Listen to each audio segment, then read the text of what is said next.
Hey, I'm RJ from RJ's Knives, and you're watching TK's Slice of Life. Did I do it backwards? Okay, let's do it again. Count me down. All right, 3, 2, 1. At gmail.com. And here we're live. Yep. We are live.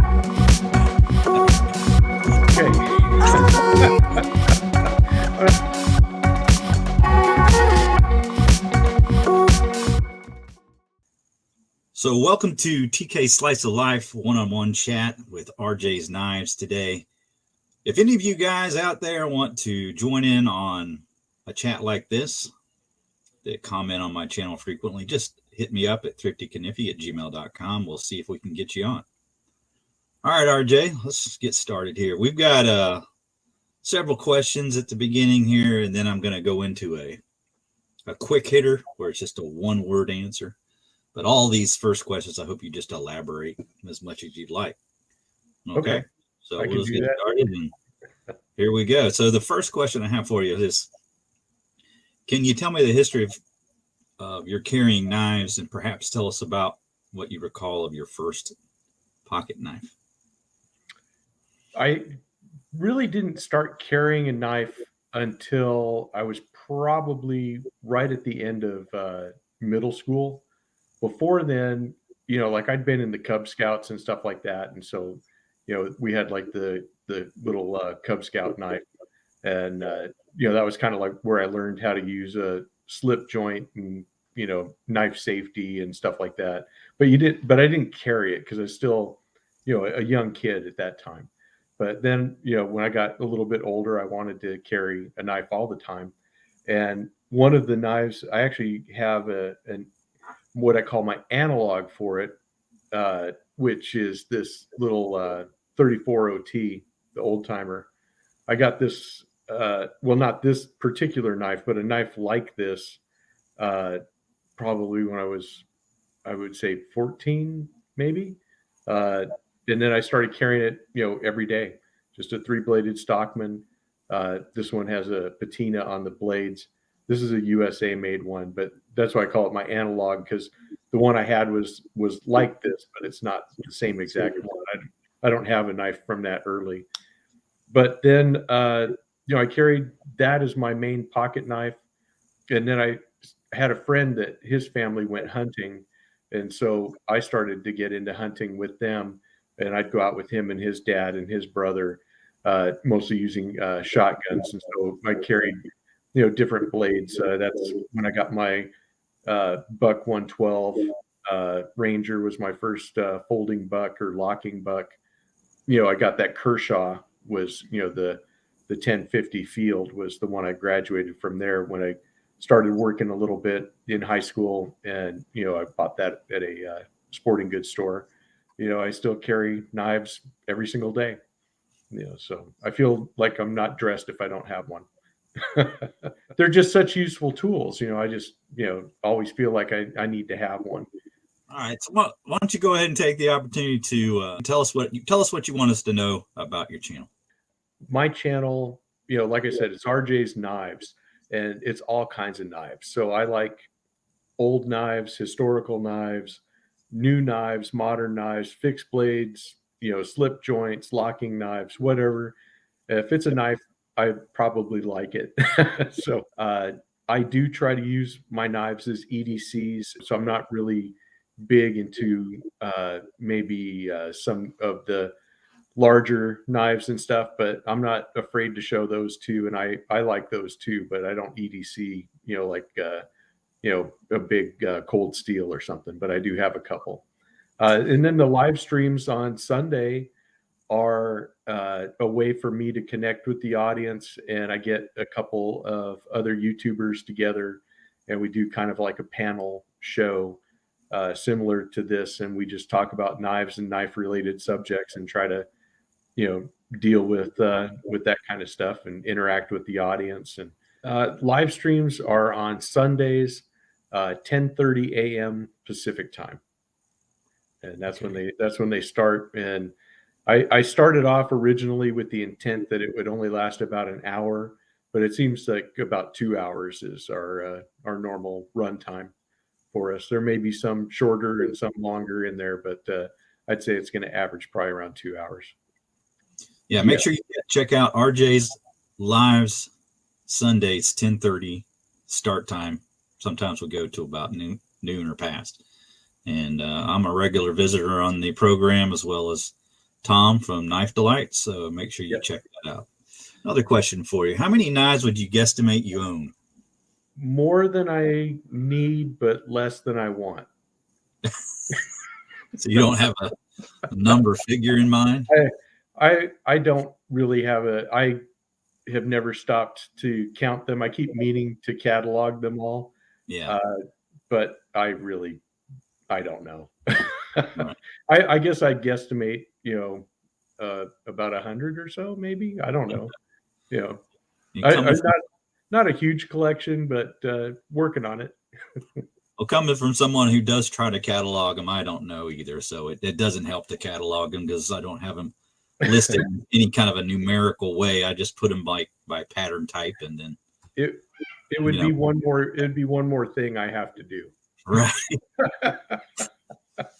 Yeah. It becomes more work than play. So then you don't like it so much. Absolutely. All right. Well, you've mentioned the Roper Pecos as being one of your favorite knives. What is it about that sets it apart? The Roper Pecos, it just caught my eye and my mind. It just, because it was really the first kind of a slip joint, but it had modern features. So it has the pocket clip for like modern carry. It also has a thumb stud here. Let's and get a close up of that. Can we? What's that? Can we get a close up of that? Oh, yes, of course. Yeah. So you can, I just felled it with my sleeve, but like here is the pocket clip side. Here is the thumb stud, and it is a liner lock. So it's kind of a folding hunter pattern, but it's really cool. I love the blade shape. The blade shape is one of the things that always gets me attracted to a knife, and the fact that it's 1065 carbon steel. So I thought, it's a really good steel. It's just a nice yellow Delrin knife. It's, it hit all my buttons, and I just like it. And I, find that I fidget with it. I play with it. It will, you can, after about a year, I loosened it enough, just flicking it, that it will fly right out of there. So it's just a fun knife for me. It's kind of that mix of modern and traditional in a space that, I think when these came out, there wasn't like the modern slip joints weren't being made yet. They were on drawing boards and coming out, but this one was actually out. And then I found that Old Timer makes a model like this, and there's a couple other companies that have knives like that. But it's just a fun knife. It just was something that I was like, yay. It's almost become, would you say, your channel knife? Maybe. Maybe. It could be, but yeah, I don't know. One of the top ones anyway. Yes, absolutely. One of the top ones for sure. All right. So you have this unique board you display with your knives atop. Yes. You put your knives atop in your videos. Tell us a little about that and where it came from. It is a charcuterie board that I have a friend that I used to work with at my old company, and he made that for me at Christmas time because he was making those for a lot of family and friends. I had made the decision that I was going to start a YouTube channel. I was just starting to get my stuff together, and nobody else had a background like that. I mean, lots of people have the cutting boards and the cutting pattern things, and different things that they cover with stickers and stuff like that. But nobody had a resin and wood table like that. So it was kind of funny because some people asked me if it's an entire table, and they were surprised when I pulled the camera back and they saw that it was just a board. I don't even remember the dimensions exactly. That's a really beautiful table, or not table but board there. And then tell us about the knife that you got it that kind of matches that. Little story behind that. But one of the commenters notified me that, hey, Smoky Mountain Knife Works has a knife that looks just like your board. And so, so I Oh, went onto their website, and they did. They were calling it the wood and resin knife at that time, mhm. but now they call it the Shoreline, and they make a large and a small. Keep teasing in my videos every once in a while that Smoky Mountain Knife Works ought to call it the RJ Special, and but I don't know Oh, yes. if they even watch my channel, but I think it would be fun if they did that, and it would be a free collab because Get I'd be happy. royalty for every sale there, RJ.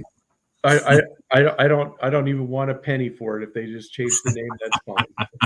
Yeah, That'd be honor enough, huh? exactly. And they can write it up in a contract, and I'd sign it. They're just going to use it in perpetuity, and that's fine.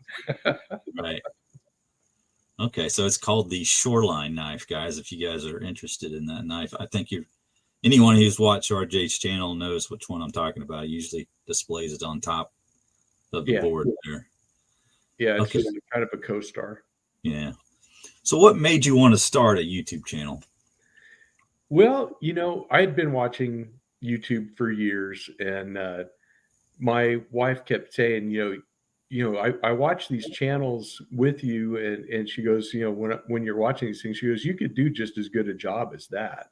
And I was like, I don't know, maybe I will, maybe I won't. And then doing this stuff, do I have the equipment? I don't have enough knives, to show on YouTube and stuff. I was watching Jersey Knife Guy, and he had that colonial electrician's knife that was made the same year that he was born. And so I have a similar electrician's knife.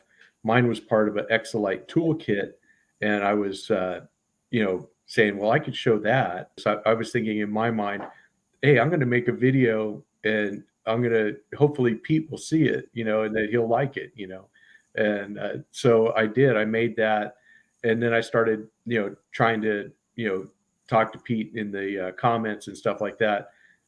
He finally, paid attention to some guy that was bugging him, sending him links to videos or whatever. And now me and Pete are pretty good friends. So Right.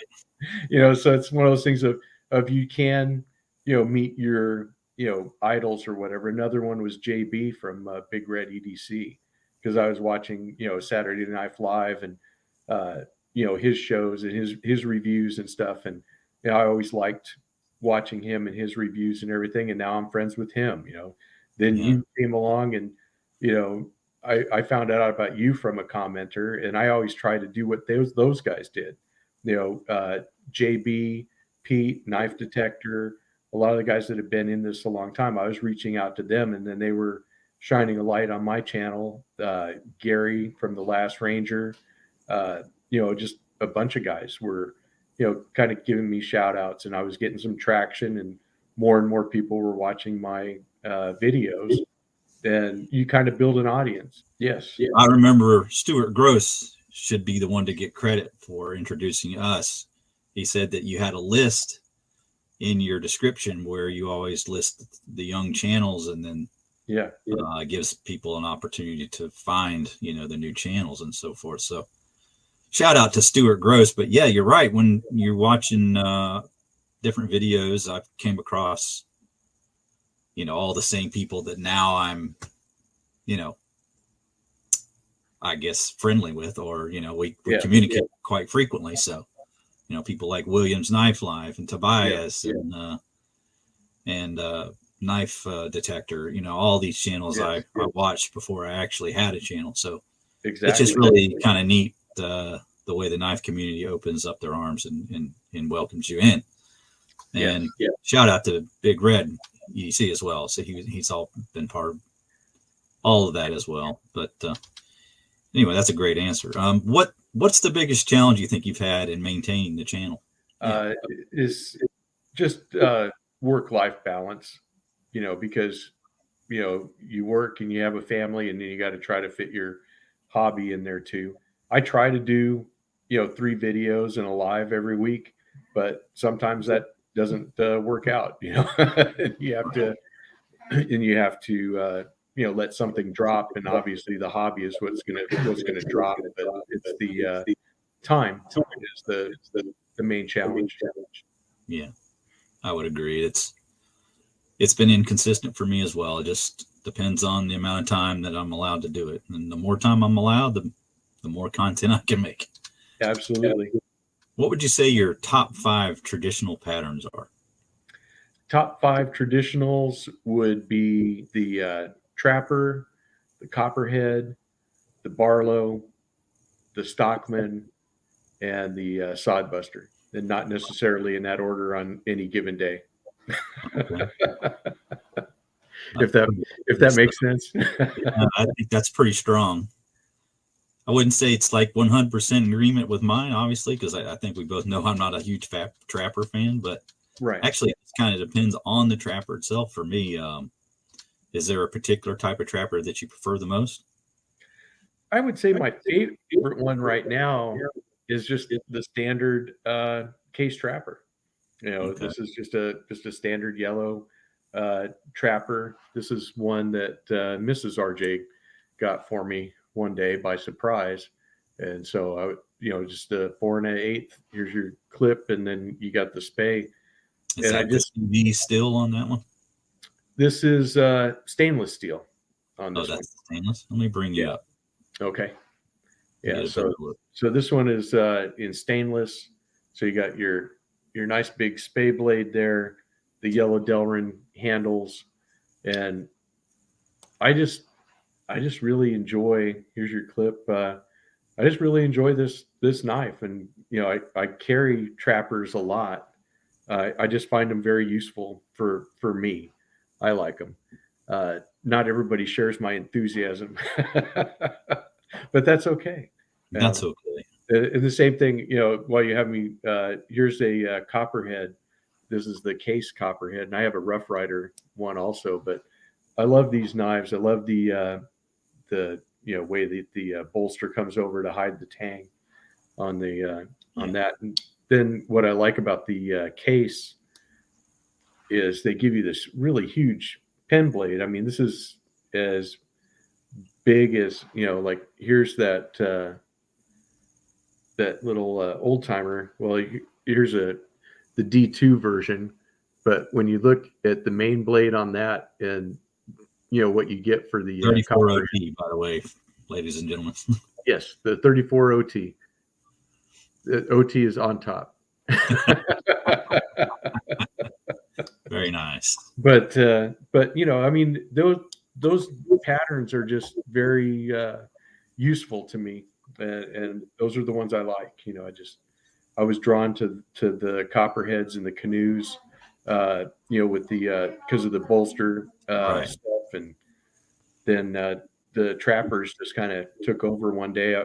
Somebody said to me, it was funny because this is one of the things that happens when you're a collector. Is somebody said, "Wow, you have a lot of Trappers on your channel." I was like, I don't think I have a lot of Trappers on my channel. And then I look back, I was like, I do have a lot of Trappers on my channel. I do have a lot of Trappers over here.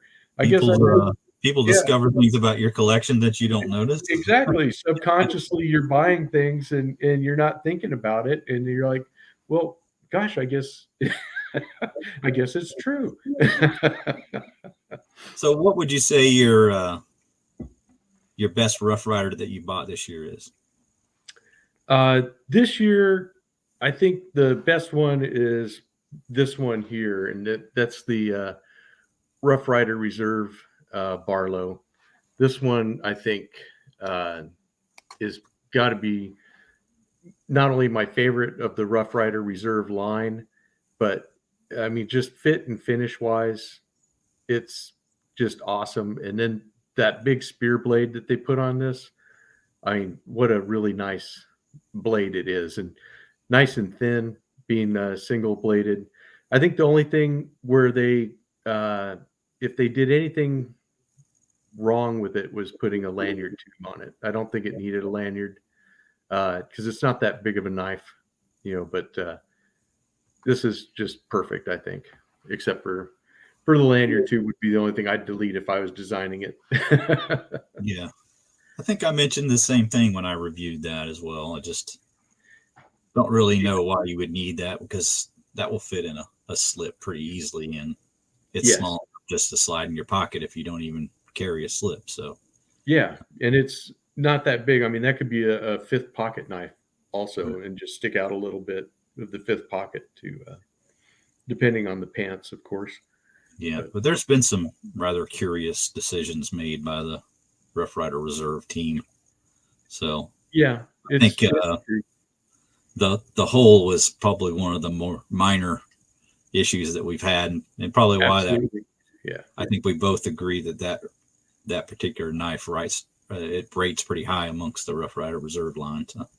Yeah, it's a good knife. It really is. If Really? anybody's wanting like probably the best of the Rough Rider Reserves that have been released so far, that would be the one that I would point them to.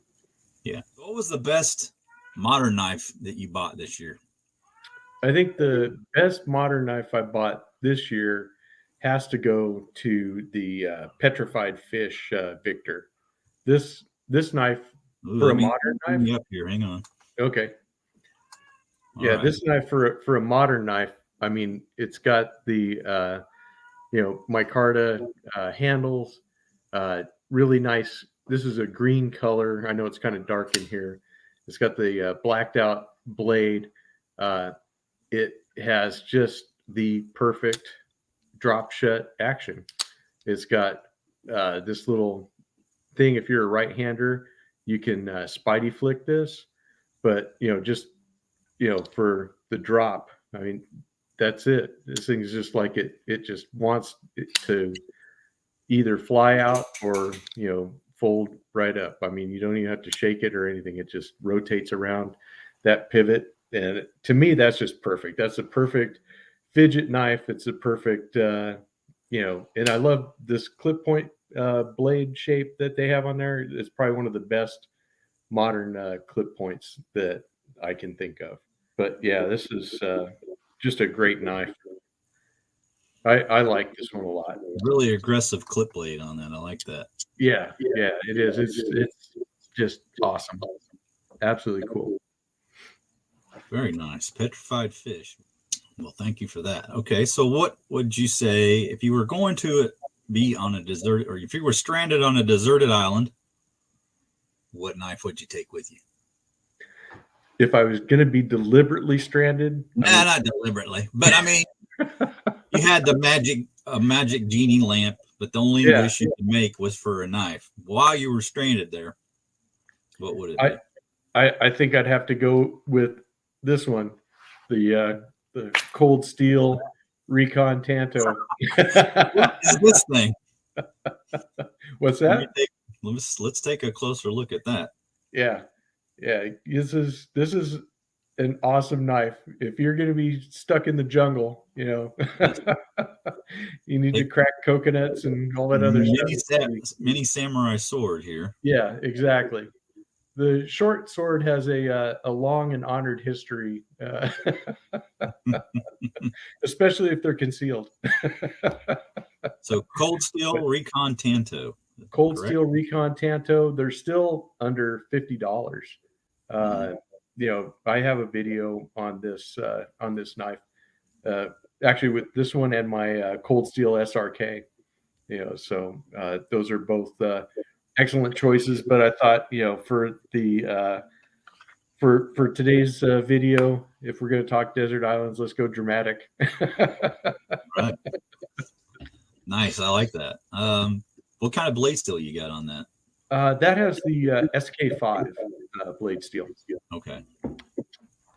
It's a steel that's Japanese steel. They use it in a lot of machetes and other stuff like that. So it's not it is a carbon steel. That's why it has the black coating on it.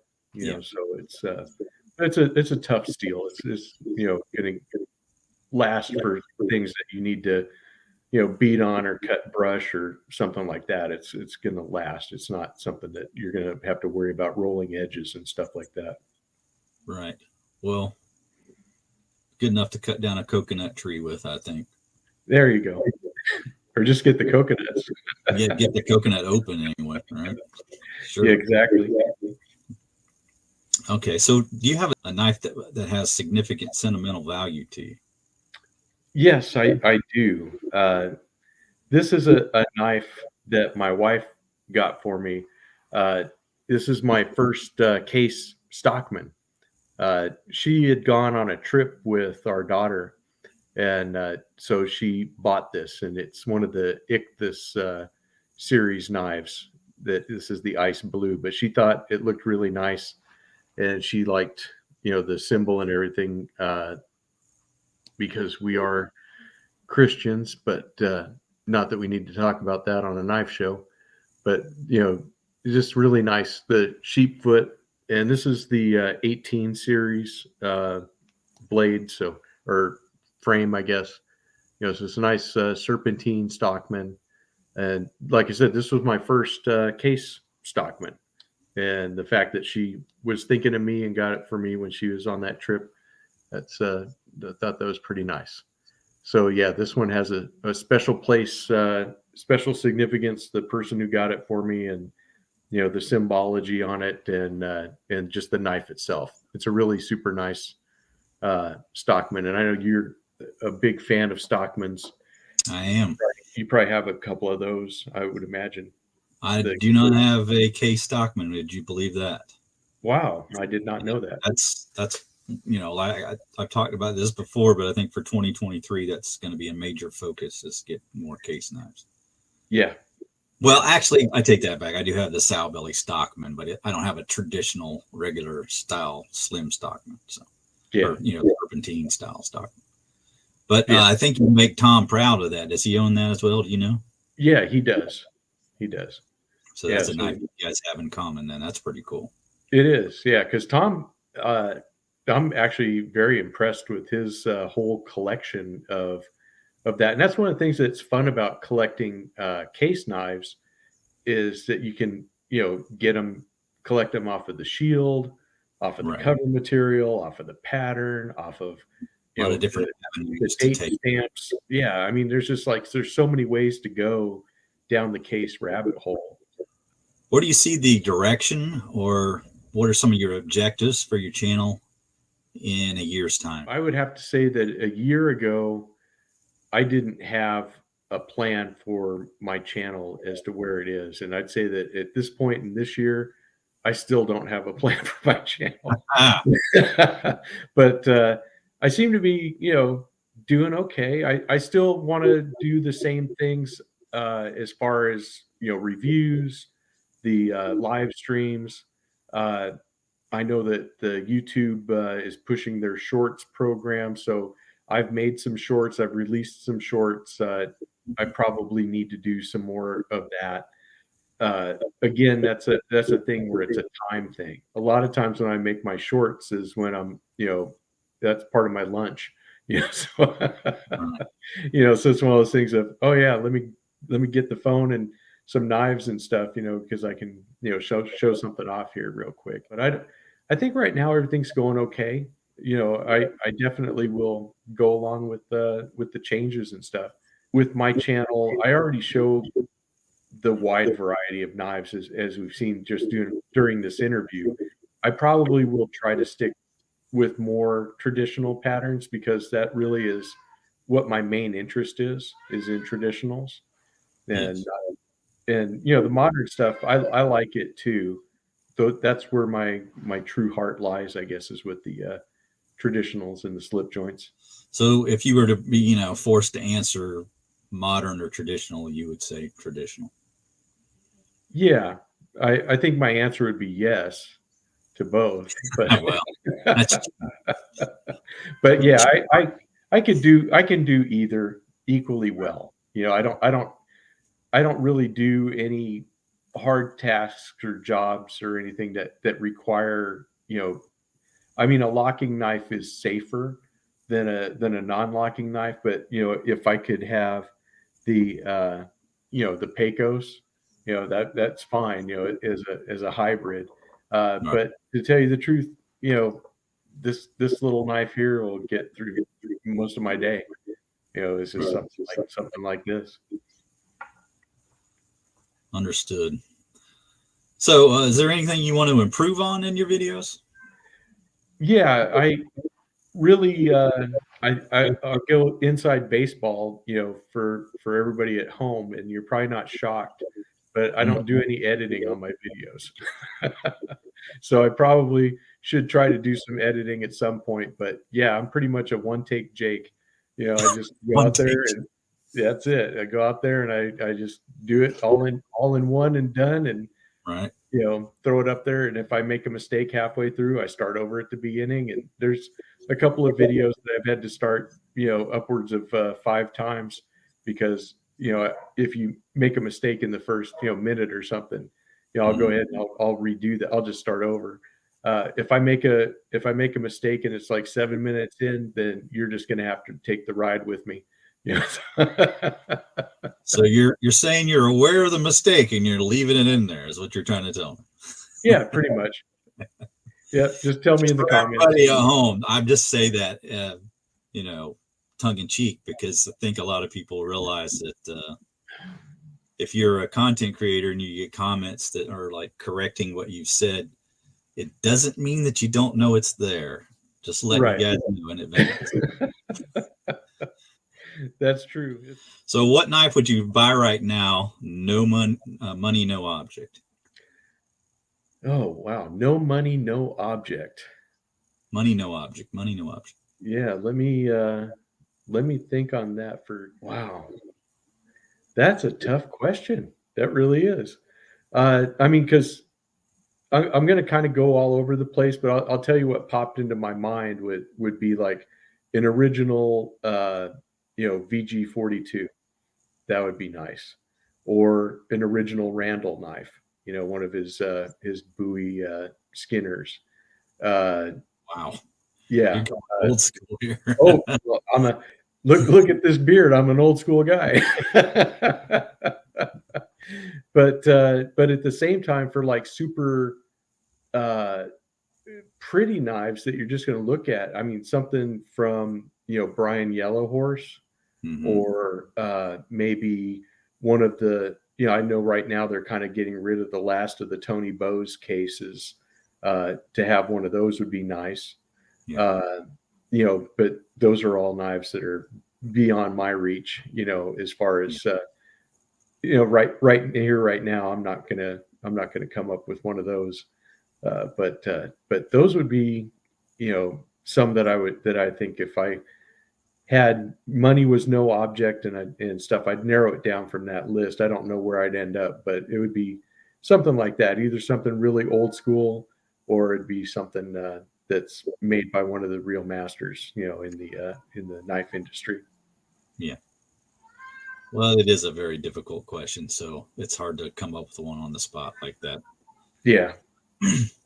All right, you ready for the lightning round here, RJ? I'm just going to give you some. I need to know what the rules are and what are we playing for. The rules are simple. You can't say both, and you can't say yes. So, so when I ask, you got to pick one or the other. And all right, so these are all binary choices. Got it. That's right. It's either 0 or 1. Okay. All right, you ready? Go. Yes. So, stag or horn? Stag. Okay.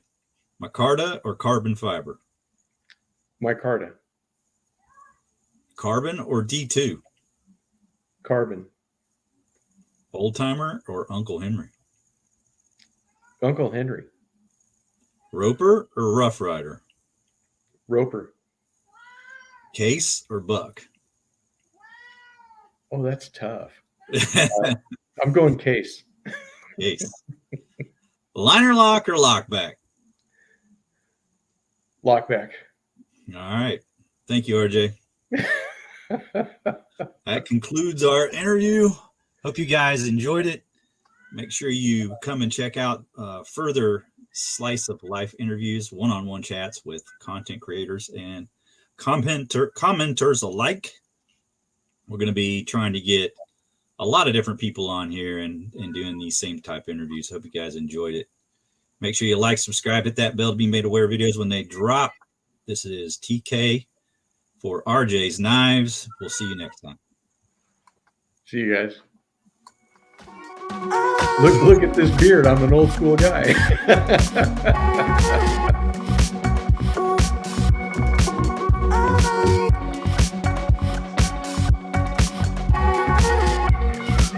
You'll have to pardon my cat. He's taking singing lessons in the background.